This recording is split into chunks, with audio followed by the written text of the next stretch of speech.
Vamos para mais um vídeo aqui, olha, testemunho de um ex-pastor protestante que tinha aversão à Nossa Senhora. O vídeo está no canal Mundo Católico Romano. Vamos lá ver o testemunho do nosso irmão. E um padre falando o seguinte, que todo cristão genuíno tem que viver com certo grau de tensão. A gente nunca vai estar 100% tranquilo. Esse grau certo de tensão, acho que é exigido na nossa vida como cristão. E a gente que passou por esse processo, o nosso grau de tensão, vamos dizer assim, que é um pouco mais apurado e mais tenso.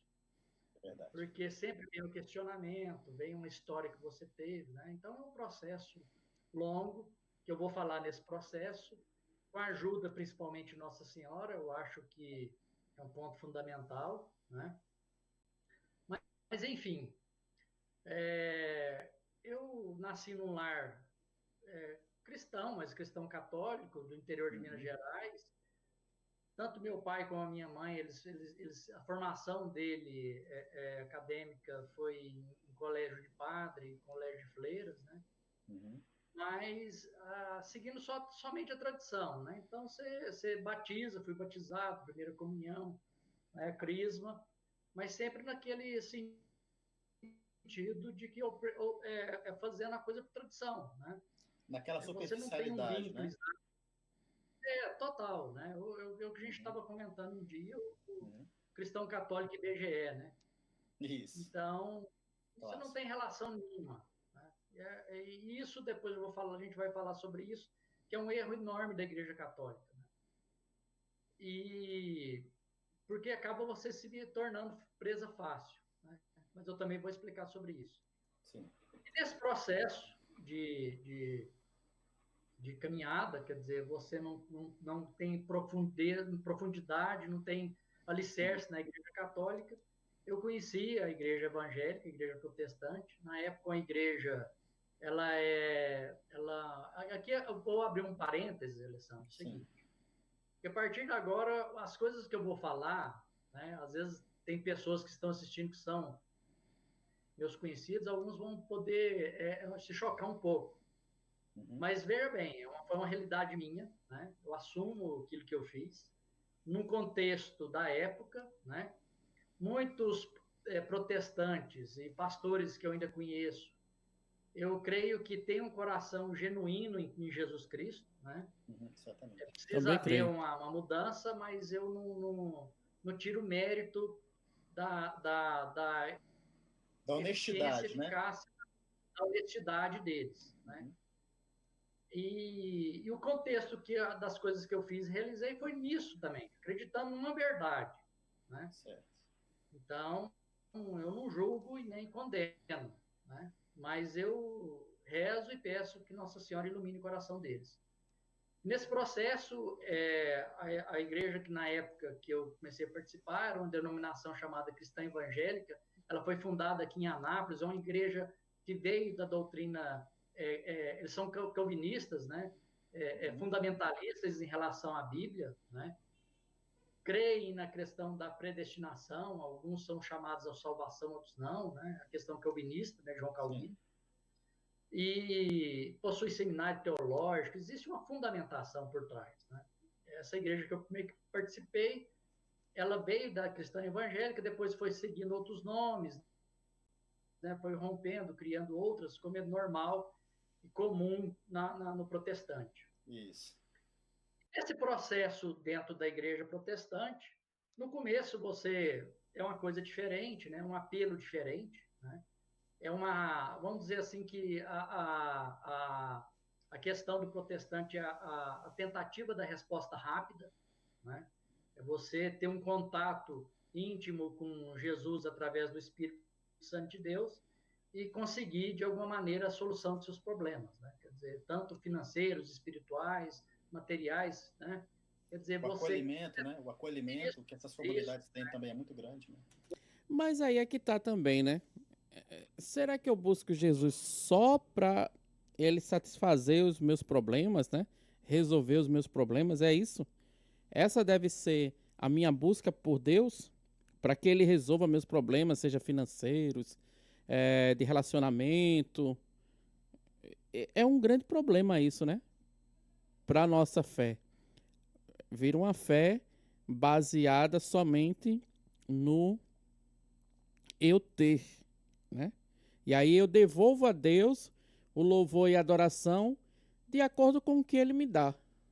Não por quem ele é, né? Mas pelo que ele me dá. E isso é um problema grande, grande, grande, grande, porque quando Deus diz não, aí então é motivo para que a fé possa ser abalada nesse caso. É um grande problema isso, né? Infelizmente, muita gente tem buscado igreja somente nisso, de buscar resolver um problema e não buscar adorar a Deus, buscar ter uma vida santa, buscar a santidade. Não, não, não. Precisa resolver os meus problemas, seja financeiro, seja de relacionamento, seja familiar, e precisa se repensar sobre isso, né? Muito grande, né? Quer dizer, tem essa questão individual, né? Quer dizer, o acolhimento individual, te enxergar como pessoa e você fazer todo esse processo. Existe uma coisa que na igreja protestante existia, por exemplo, na minha época, na igreja católica a gente chama de diretor espiritual, né? É uma coisa que a gente não escuta falar isso na igreja católica mais. Na igreja protestante é chamado discipulado, né? Então Mas você tem o tem, seu viu? discipulador, né? Que seria o seu orientador ali. Mas tem diretores espirituais, sim. Infelizmente, para as pessoas que não buscam se aprofundar dentro da igreja, na vivência comunitária, aí realmente não vai escutar isso, né? Pessoas que estão só na superfície, mas se você começa a ter uma vida comunitária, participar de grupo, de movimento, né, viver mais ativamente a vida da paróquia, aí você vai começar a identificar essas pessoas, né, esses diretores espirituais que você pode ter, principalmente o padre. Que caminha com você, te orienta, né? E vai te ensinando o caminho, vamos assim dizer. Sim. E nesse processo, né, com o passar do tempo, eu falei, não, eu procurei me envolver o máximo possível. Né? Eu falei, não, se eu já estou aqui na igreja, eu quero conhecer mais, eu quero me envolver mais, né? Leitura sistemática da palavra de Deus, da Bíblia, né? Em várias versões, né? Em versões do grego, hebraico, Antigo e Novo Testamento, tradução, né? Chave bíblica, aquilo tudo, aquele arsenal que o protestante tem em volta da Bíblia, né? Isso, super engajado, né? Isso, demais. Super motivado, coração queimando, aquela coisa toda, né? Todo lugar Isso. especial. E com o passar do tempo, e você, vamos dizer assim, você chama atenção. Você começa a chamar atenção pelo seu envolvimento, às vezes pelo seu carisma, às vezes pela questão do envolvimento dentro da igreja. E foi numa época que, alguns anos atrás, bem mais de 20 anos, se não me engano, começou um movimento dentro de Goiânia, principalmente, mas foi no Brasil e no mundo inteiro, que era a questão da chamada guerra espiritual. Né?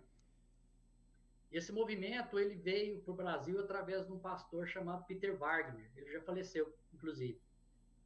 Esse pastor Peter Wagner, inclusive eu conheci ele pessoalmente, Sim. tive alguns seminários com ele, e criou um movimento muito grande de guerra e batalha espiritual no Brasil através das igrejas. Né? E nesse processo eu me envolvi muito, tanto é um parênteses aqui, na época existia um livro, muito conhecido, não sei se chegou a cair na sua mão, chamava Esse Mundo Tenebroso, do Frank Peretti. Esse livro é o livro de cabeceira dos, vamos dizer assim, né, dos guerreiros espirituais. Né? Você tinha esse, um livro chamado Porcos na Sala, que era uma experiência forte de um pastor chamado Frank Ida Raymond. E nesse processo todo eu comecei a envolver com isso. Né? Existia dentro de Goiânia um movimento muito forte, fora de Goiânia também, inclusive Brasília, mas São Paulo, né, cabeçado pelo Peter Wagner, seminários tratando sobre isso. E nesse processo, eu comecei juntamente com um pastor amigo meu, a gente começou nesse processo eu ainda não era pastor, eu era evangelista. Na igreja protestante você tem o processo, né? Diácono, evangelista, depois pastor, né? e hoje tem apóstolo também. Apóstolo, é. Uhum. Pois Obreiro, né? Obreiro também tem um negócio isso mesmo. Na minha época ainda não tinha apóstolo, não. A gente era mais comedido na relação. Mais humilde, né? Mais humilde um pouco. Então, nesse processo, eu comecei a trabalhar com esse processo todo, juntamente com esse pessoal, e a gente montou uma equipe, que eu trabalhei durante muito tempo, que num processo, era um culto que chamava Culto de Cura e Libertação. Sim. E nesse processo eu era encarregado, em Goiânia, de fazer o mapeamento espiritual do Centro-Oeste inteiro, especificamente Goiânia e Brasília. Que era uma coisa histórica, na realidade, porque você pesquisava a fundação da cidade, de um bairro, de uma região, para ver que forma que foi feito aquele... Era um levantamento mesmo. E assim, sob certo sentido, Alessandro, tem fundamento, sabe? As coisas que a gente descobria em relação a algumas coisas é impressionante. Né? Fazia um estudo de campo. Isso, para a gente poder entender que tipo de entidade, vamos dizer assim, que tipo de potestade estava agindo naquela região ou naquele lugar. Para a gente poder saber como lidar. E nesse processo eu liderava uma equipe. E nesse processo de liderar a equipe, aí depois surgiu a oportunidade para ser pastor, né, a ordenação, e eu montei uma equipe que ela tinha um nome de... era de resgate. Né? E essa equipe, a função básica dela era fazer o que estava na Bíblia, que era buscar as ovelhas perdidas da casa de Israel, que era mais ou menos o nosso tempo. Uhum. E nesse processo, o alvo principal era os católicos, né? Porque eu julgava que, para mim, era o pessoal mais fácil de lidar.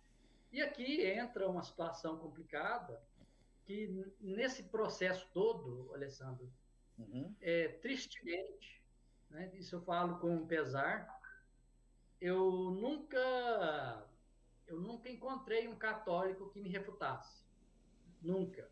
Olha que importante isso, né? Olha que importante isso. Eu preferia ir com os católicos porque eu sabia que era presa fácil. É o que ele quer dizer, né? Eu preferia falar para os católicos porque os católicos não tinham como me refutar, era uma coisa meio assim. Gente, como a gente... É o que a palavra de Deus diz, né? Meu povo se perde por falta de conhecimento. Olha, por conta disso, tem esse livro aqui, ó, 100 perguntas protestantes que todo católico deveria saber responder. Esse livro aqui, ele explica, né, todas essas dúvidas que as pessoas possam ter. Não é um livro para você se preparar para quando um protestante vir e você fala. Não, até para você mesmo. Tem muitos católicos que têm dúvidas também, né? Mas a gente compilou 100 perguntas protestantes. Aí tem, ó, sobre Nossa Senhora, sobre purgatório, sobre imagem, sobre santos, sobre Eucaristia. Tantas coisas que você pode aprender nesse livro. É só você ler o QR Code que está na sua tela ou o link que está na descrição. Você adquire pelo Hotmart, vai chegar na tua casa o livro. Então adquira esse livro, é muito importante para o seu crescimento de doutrina da igreja, o que é que realmente a igreja ensina. Porque às vezes tem protestante que fala coisa no teu ouvido e você começa a acreditar, porque não sabe direito. Então, muito, muito cuidado com tudo isso. Em toda a minha jornada, já encontrei padres, inclusive, na época que eu discuti, nenhum deles conseguiu me refutar ou me contestar em alguma situação. Como nós comentamos, né, mais cedo, a formação do católico é péssima. Isso. Uma catequese péssima, muitas vezes a muito pessoa superficial. É católico por conveniência, porque a família porque o pai é, mas aquele católico superficial, né? Exatamente, não é católico de verdade, aquele católico que eu gosto de chamar também de meia boca. Católico de IBGE. E a gente sabe que no protestante existe uma questão sistemática de doutrinação muito forte. Né? Quer dizer, a maioria das igrejas protestantes tem, você sabe da questão, por exemplo, todo domingo, culto dominical, a escola, escola né? dominical, A formação, então tem tem os uma cursos formação. também durante a semana, à Isso, noite. isso, então tem uma formação. Inclusive Pesada. eu passei por uma formação até na escola, chamada ETAD, né, que é a Escola Teológica da Assembleia de Deus. E nesse processo todo, eu continuei com esse processo desse culto, desse processo de cura e libertação. E era um processo, aí entra a questão seguinte, as coisas que eu vi e assisti, Alessandro, eu vi e assisti muita coisa sobrenatural mesmo. Né? Aí entra depois a discussão do que é verdade, do que não é, do que é real, o que não é, mas eu presenciei. Né? Então, é fato. Né? Coisas absurdas que eu assisti, né? Então, nesse processo. Mas uma coisa sempre me chamava atenção, era Sim. a questão da falta, fragilidade da sustentação do processo de libertação. A libertação não existia de fato. Né? As pessoas passavam pelo processo de libertação e vira e mexe, as pessoas estavam no mesmo processo e você fazia o mesmo processo, combatia, ensinava, mas não havia aquela libertação genuína, né? Não havia um processo. E aquilo, de certa forma, já me começava a angustiar um pouco.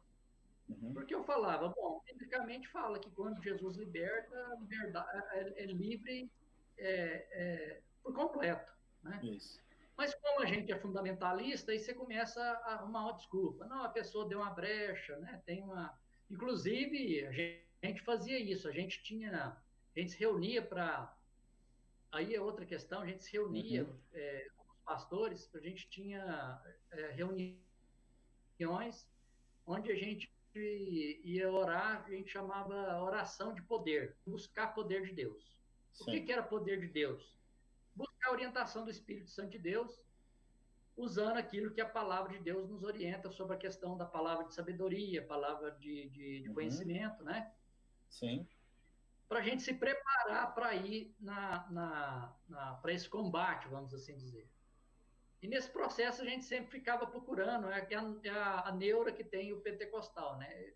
Se alguma coisa está dando errado na minha vida, é porque tem uma brecha, né? Tem uma portinha aberta aí. Né? Uma ação demoníaca. Estou pecando, não estou firme. Né? Isso. Você nunca consegue achar tudo, né? É uma busca incessante que é desesperadora, às vezes. Eu vi, inclusive, eu assisti de camarote pastores, na época minha, né, entrar em desespero, porque ele não conseguia entender as coisas que estavam acontecendo na vida dele e orava, buscando orientação de Deus sobre onde ele estava errado e não achava e entrava num dilema forte com Deus, né? Sim. Que é outro problema, né? Porque você tem que culpar alguém, né? Alguém tem que pagar a conta. E nesse processo todo, com o passar do tempo, isso vai te esgotando, fisicamente, emocionalmente, psicologicamente. De tal forma que uma época uns pastores se juntaram ao conselho de pastores e chegaram para mim e falaram, Fábio, me viram a situação que eu estava e falou, você está com esgotamento espiritual, meu diagnóstico. Né? Eu nunca esgotamento espiritual. Gente, né? Como assim, esgotamento espiritual? E a sua indicação é você retirar, dar um tempo, né? Você vai descansar, né? Porque você foi esgotado muito espiritualmente. Meu Deus. E aqui entra a questão que às vezes pode chocar um pouco, aí eu acho que é o trabalho de Deus, principalmente Nossa Senhora, que eu falo assim, as coisas que a gente faz na vida, Alessandro, é baseado numa verdade que a gente acredita, entendeu? Então, por isso que eu não julgo ninguém. Sim, eu não perfeito. julgo as pessoas que vão... Exato, assim, quando a gente fala em matéria de fé, é a coisa mais preciosa que nós temos. Né? É a coisa mais sagrada. Quem acredita naquilo, acredita piamente, com toda a sinceridade do coração. Certamente. E nesse processo, muitas pessoas que não digo processo de conversão, né? Porque não existe isso de fato. As pessoas que iam para o protestantismo, maioria católica, né, tinha a questão das imagens, né? E na igreja que eu frequentava tinha um galpão e essas imagens que o pessoal, à medida que ia para a igreja protestante, eu não posso ter imagem, né? Então, o que eu faço com isso? Né? Porque, segundo o protestante, aqui são os ídolos, né? Aquilo é uma aberração. E aquilo, a maioria dos pastores ou presbíteros ou diáconos não tinha muita coragem, não sei se posso dizer isso, de tocar naquilo. E me chamavam. Eu era o encarregado de pegar essas imagens lá pro galpão e cansei de fazer isso. A marretada, igual eu te falei, eu quebrei muita imagem de Nossa Senhora. Eu quebrei porque ninguém tinha coragem, porque alguns consideravam Nossa Senhora, isso no meio protestante, aí que entra a questão de choque, aí é que entra a questão que se algum irmão protestante estiver ouvindo isso, depois vê a minha conversão, eles falam que Nossa Senhora é a grande potestade do mal no Brasil, né? É um principado. E como todo mundo tinha medo de retaliação desse principado, só eu que tinha coragem de ir lá e quebrar eles, entendeu? Engraçado, né? Chama a Nossa Senhora de potestade, e as pessoas são cheias do poder de Deus, porque falou isso, porque Deus mostrou que é errado, mas tinha medo, né? Tinha medo de ir lá e confrontar essa potestade que eles estavam com medo. Olha, filho, o demônio tem medo de Nossa Senhora, viu? E eu fiz isso não digo milhares de vezes, mas foi centenas de vezes que eu fiz isso. Mas eu acho que Nossa Senhora, eu acho que no coração dela, quando assistia dele, falava, não, vai chegar a sua vez. Não sabe o que está fazendo, né? Por isso que eu, às vezes, no começo, quando no processo de volta para casa da Igreja Católica, eu me entristecia muito com isso. Eu não gostava muito de lembrar esse fato. Hoje eu lembro até com um pouco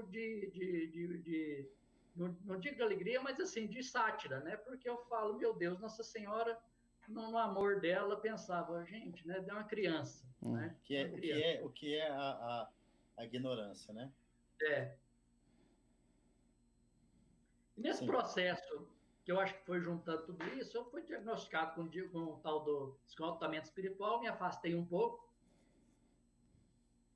Nesse processo de me afastar, eu tive alguns problemas familiares, né?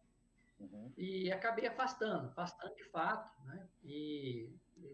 Porque o protestante ele chega num ponto, dependendo do grau dele, do movimento, que ele começa a se questionar sobre tudo, né? Do que ele está vendo, do que ele está assistindo, e de não haver uma paz, o que eu falo. A paz genuína, aquela paz prometida por Jesus Cristo, né? A paz que transcende todo entendimento, ele não tem. Porque sempre está faltando alguma coisa. Sempre você está devendo alguma coisa. Né? Sempre correndo atrás do rabo, né? É isso. Sempre se justificando. Né? E se a gente for fazer um paralelo até com Martim Lutero, quando ele veio para a Igreja Católica, ele se tornou padre fugindo de um assassinato que ele cometeu com um conhecido. Né? Então, quer dizer, e é sabido também que Martim Lutero ele se confessava o dia inteiro, porque nunca a confissão para ele era suficiente. Né? Ele era uma alma altamente angustiada, né? Demais. Não existia perdão suficiente para ele. Né? Ele sempre dormia pensando que tinha alguma coisa, voltava, confessava, não acabava nunca. E eu passei mais ou menos por um processo parecido, me afastei da igreja protestante. Eu acho que esses dias eu estava pensando, eu falei assim, eu não cheguei a me tornar um agnóstico, entendeu? Mas eu quase perto, né? Cria e não cria, né? Então, assim, você fica meio a fé entra em crise, né? A gente entra no processo que a fé entra em crise. Isso. Aí você pensa, e agora? O que eu sou, né? O que eu vou fazer? Porque... E você começa a ser cercado por todo mundo. Eu fui muito assediado na época para as pessoas. Por que está acontecendo? E aí vem outra coisa também. Muitas pessoas que me assediavam, era relacionado muito mais com o pudor de eu estar me afastando da igreja do que necessariamente piedade, sabe, Alessandro? Então, a gente precisa sempre observar isso também. E nesse processo... É meio que uma cobrança, né? Eu já tinha me afastado já há um tempo, continuei na minha vida secular normal, trabalhando, né?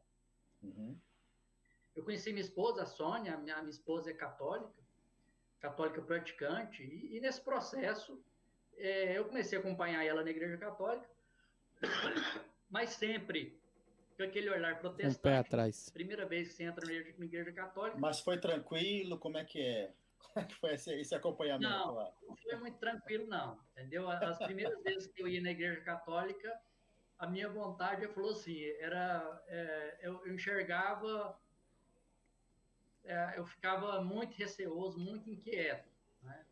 Deixa eu adivinhar, você se sentia como se estivesse entrando num terreiro de macumba, alguma coisa assim, estranha. Acho que pior um lugar errado, né? Pior um pouquinho, entendeu? Porque eu olhava para aquelas imagens e falava assim, agora é a vez delas me pegarem, entendeu? Porque tudo que eu fiz, né? E nesse processo, e aquilo te gera também uma angústia, né? Uma angústia, sim. E como igual eu falo, às vezes as pessoas que chegam na igreja católica, elas têm que ter um acolhimento diferenciado, a gente precisa se preocupar com isso.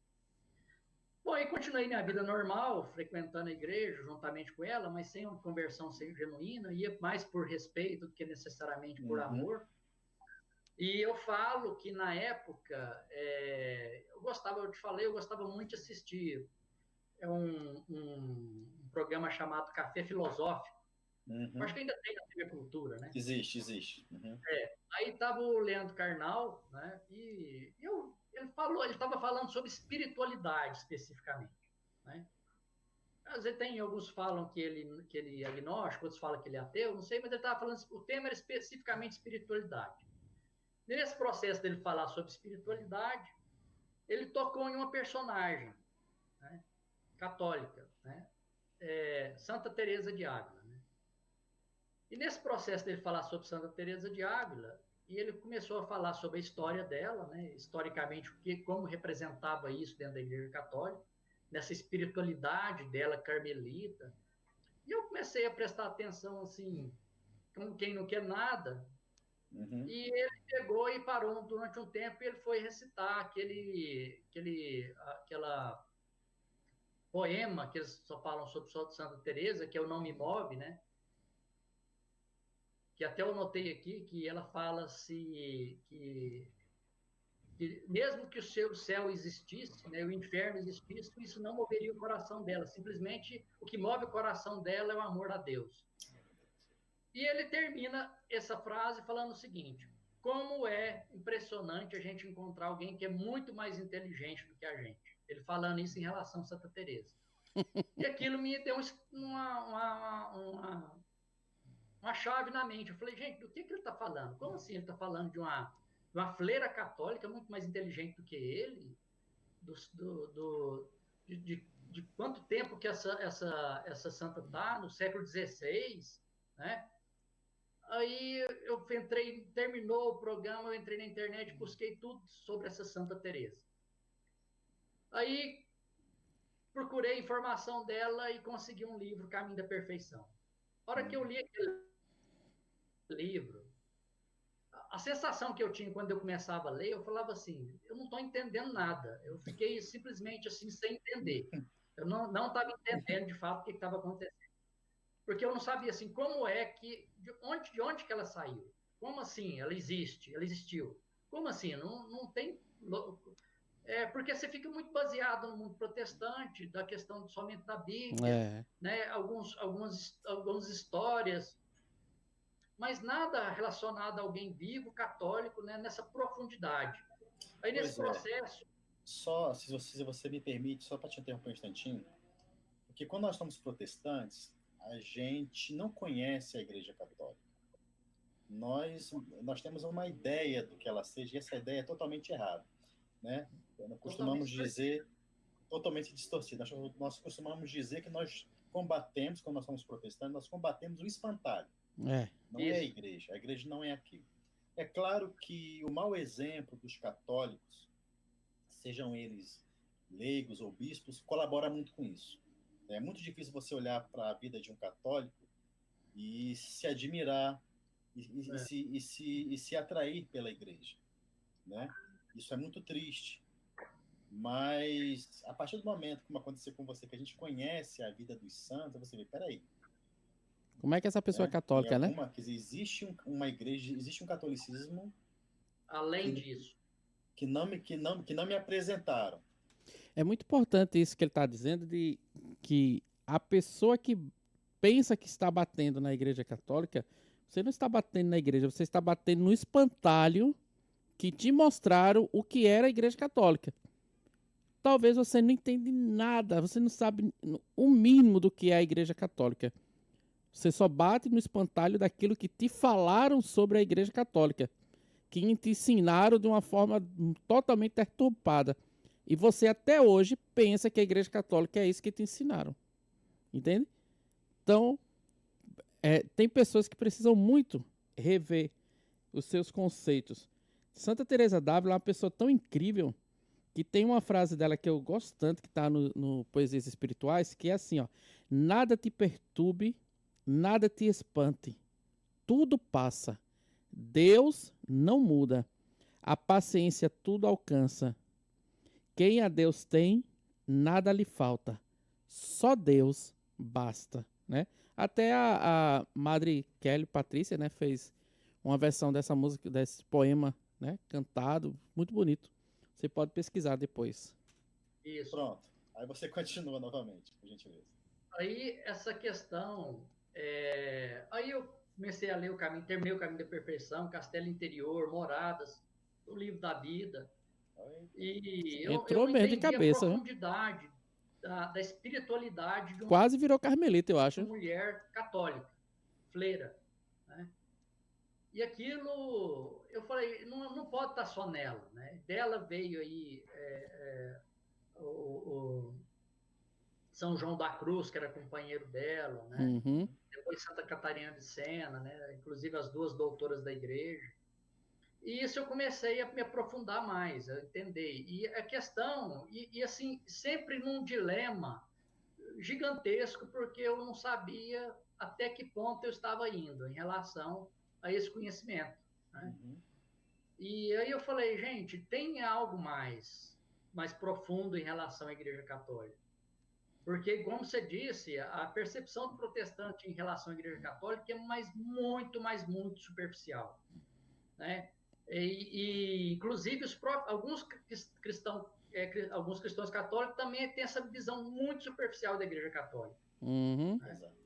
Né? Tanto é que quando eu entendi uma missa, né, que eu comecei a ler, eu queria entender a missa. Eu não queria assistir uma missa sem entender. Eu queria entender cada gesto do padre, cada situação, cada contexto. Como era posto ao altar, cada símbolo. E eu entendi que aquilo era uma simbologia muito forte. Se você é católico e também tem essa dúvida, esse livro aqui, ó, A Santa Missa e a Liturgia, vai te explicar totalmente isso.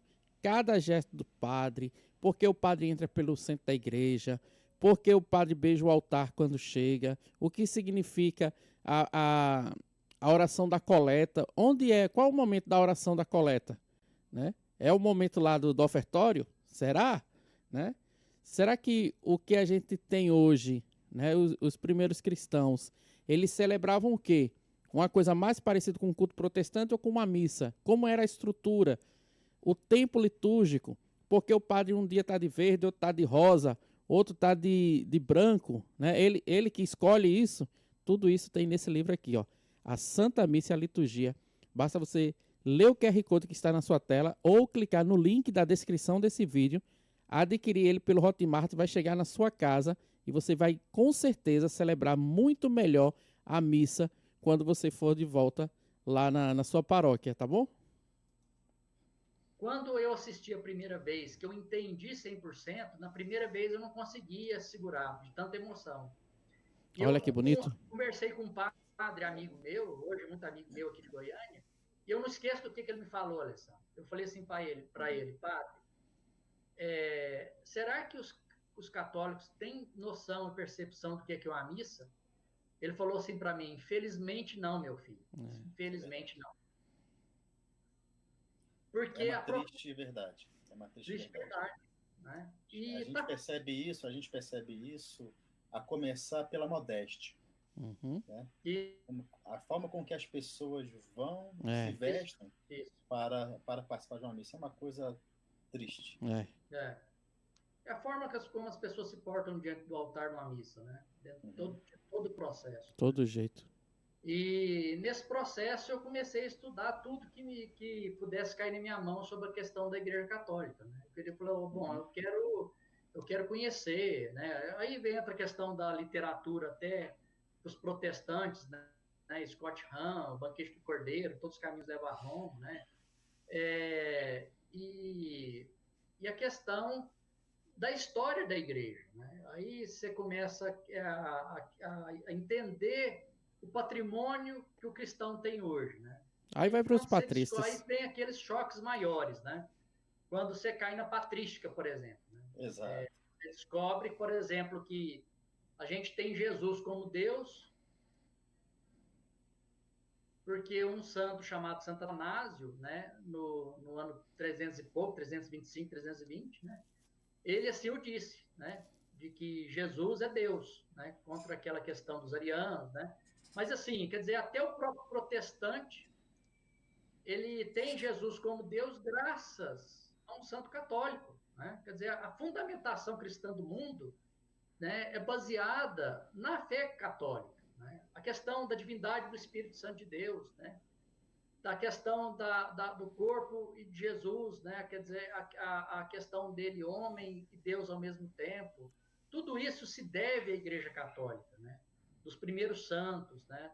A questão de todo o processo de entendimento do que é a Igreja, do que é o mundo, do que é o pecado, do que é a Trindade, tudo isso. A Trindade, a conversão genuína, né? Tudo isso se deve à Igreja Católica. E aqui eu volto a ressaltar, assim, é triste na época, que eu com a Bíblia na mão, né, eu consegui convencer muitos católicos, né? E alguns, hoje, eu encontro, né, eu brinco assim com a minha esposa que eu tenho uma lista devedora. De vez em quando eu encontro um devedor Tem que trazer de volta. Né? Devedor não, na verdade eu que estou devendo. Entendi. Porque eu descubro eles hoje como protestantes arraigados e daqueles contundentes, né? E eles eram católicos e foram para a igreja protestante porque eu fiz isso. Então, alguns eu tenho conseguido encontrar e vou atrás deles para falar, ó, amigo, deixa eu te falar uma coisa, eu errei, entendeu? Não erra não. Tá? Vamos voltar para casa, porque esse não é o caminho verdadeiro. Né? Olha. Então, e se Deus quiser e Nossa Senhora me ajudar, eu vou conseguir. Coisa tremenda. Então, né? nesse processo. Aí como é que fica a cabeça da pessoa, né? Ué, você que me trouxe agora para cá e agora tá dizendo que aqui tá errado, eu tenho que voltar para lá, né? Então, nesse processo todo... Tem que voltar mesmo. Eu comecei a questão da leitura sistemática, né? Buscando informação de como que era, e comecei a entrar na questão da própria igreja, como que ela funciona, Sim. da relação do padre, né, dentro da igreja, como a pessoa de Cristo verdadeira. Uhum. E nesse processo, você com o tempo, você vai tentando digerir tudo, né? Aí você entra a questão dos sacramentos, né? Como é que você vai fazer com relação aos sacramentos, né? Aí eu me casei na igreja católica, né, para ter o sacramento do matrimônio. Amém. Aí entra a questão do sacramento da confissão, né? Eu imaginava, na primeira vez que eu fui me confessar, eu falava, gente, um ex-pastor, me confessar com um padre.